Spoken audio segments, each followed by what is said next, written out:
What's going on, guys? My name's Chris. You're watching Raising the Bar. We're going to be covering the top 6 reasons why you can't gain muscle or just weight as a whole. Number 1, food.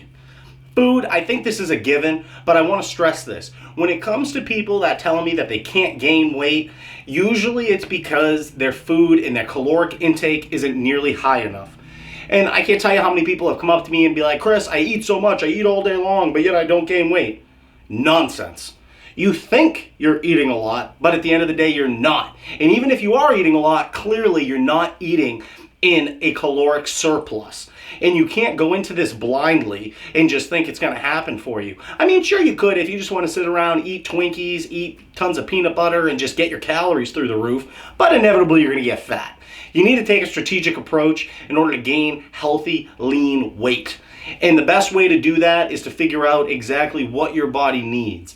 And the number one way to do that is to figure out your macros, where your protein should be, where your carbs should be, where your fats should be, tracking everything, and then making adjustments accordingly. So make sure that your food is in line, you're eating lean protein sources, you're getting healthy carbohydrates in, and you're getting healthy fats.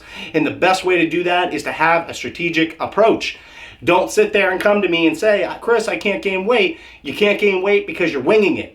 You need to take a strategic approach in order to generate your own success. Failure to plan is planning to fail. Don't forget that. Next thing is progressive overloading. Progressive overloading is when you increase the difficulty of your workout. So that could be increasing the weight. That could be increasing the reps. That could be changing your tempo. There's 3 different ways that you could go about doing that.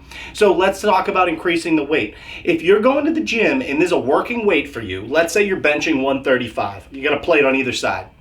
You're hitting that for 8 reps. That's your max. You can't get more than 8 reps. You're doing that for 4 sets. You've never gotten more than 8 reps. Well, that's a good weight for you.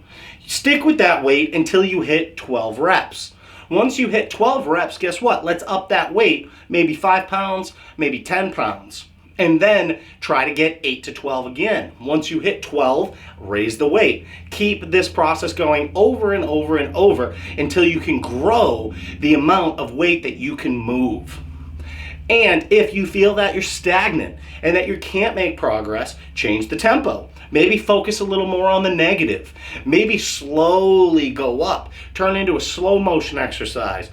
Or perhaps you can't do more weight, so maybe you could add a few extra reps in. If you got to go over 12 reps, it's not the end of the world, but what we want to do is continuously stagger up to increase your strength and force your body to grow. You got to give your body a reason to grow, or else it just won't. There's an adaptation period that your body's going to go through. It's that damage, it's that stress that's going to cause you to grow bigger and bigger over time. Trick number 3 is poor training.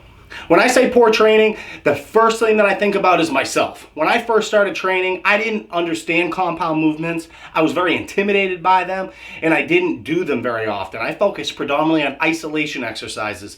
If you want to build a well-rounded physique, you have to incorporate compound movements. Not only do they allow you to move heavier weight, it provides you with a great way to increase and progressively overload because that amount of weight, be it let's say 5 pounds, is dispersed over many muscle groups, so it's easier for you to progressively overload when utilizing compound movements as the foundation of your fitness program. And also on the training topic, if you're not training hard, if you're just going through the motions, you're not really focusing, you need to develop that mind to muscle connection. You hear that a lot of bodybuilders say that. What I'm talking about is envision what you're doing. Close your eyes, focus on the contraction of the muscle that you're working, be it your triceps, be it your biceps, focus on that squeeze, and try to really dial in that connection so you can ensure you're targeting the muscle group that you really want to ensure optimum results on the other end. Trick 4, tracking your training. If you're not tracking your training, it's very simple. How are you going to know what to do if you don't know what you did? If you have a great memory and you can remember the exact weights, the exact reps, the exact amount of sets, and all of that going into your workout, man, my hat's off to you. But the reality is most people cannot do that. So you need to make sure that you're tracking your workouts so that way you can visually see what you're trying to accomplish. So week 1, you go in, you bench that 135, you do it for 8 reps. Maybe the second set, maybe you get 6 reps, maybe you get a little less. but you're tracking it, right? So the next week you go in, you want to either match that or do better every single week. And by having that visual stimulus, you'll know exactly what to do, because over time you're going to establish this blueprint for yourself. There won't be this ambiguity when you go in. You'll have a strategic approach. You'll know exactly what you're going in there for. You're going to know what weight to do, what reps to do, and where your targets are going to fall. Establish that early and execute upon that blueprint you establish for yourself, so you have that roadmap and that trajectory to gain the muscle that you want. Tip 5, don't be inconsistent.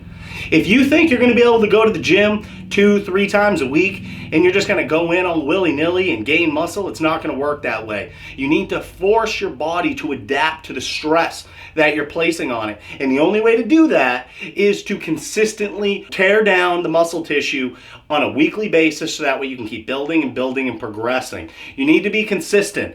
And this is true with anything in life. Consistency is key when it comes to developing a nice physique and developing your body, building that muscle or losing that fat. But if you're not consistent, you're not going to get there.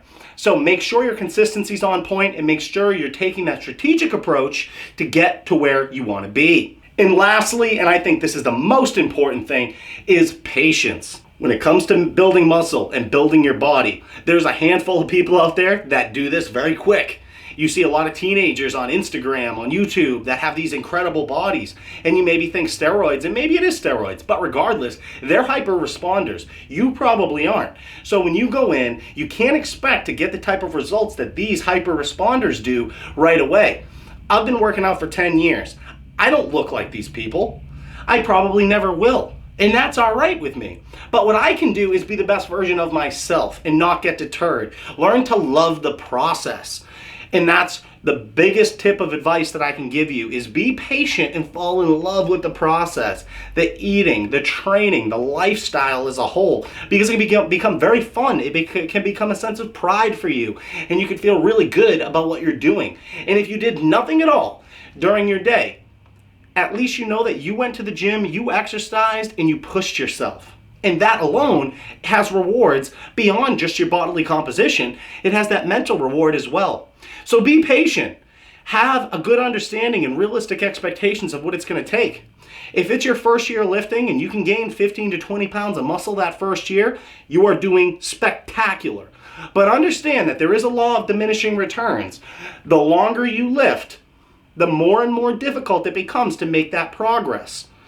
Or else otherwise, all the bodybuilders would be on the Mr. Olympia stage at 280 pounds, just huge. It doesn't work that way. It's very, very slow. And it's not a linear path either. Some weeks you'll be stronger than others. But if you can control all of the variables, be patient, and be diligent about your efforts, ultimately, all of your effort will be rewarded in the end.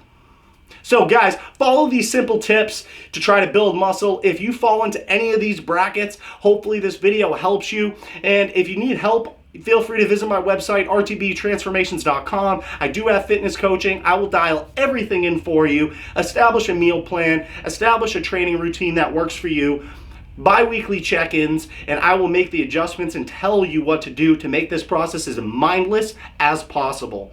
Feel free to comment, like, and subscribe down below, guys. And with that, I am out of here. Make today great.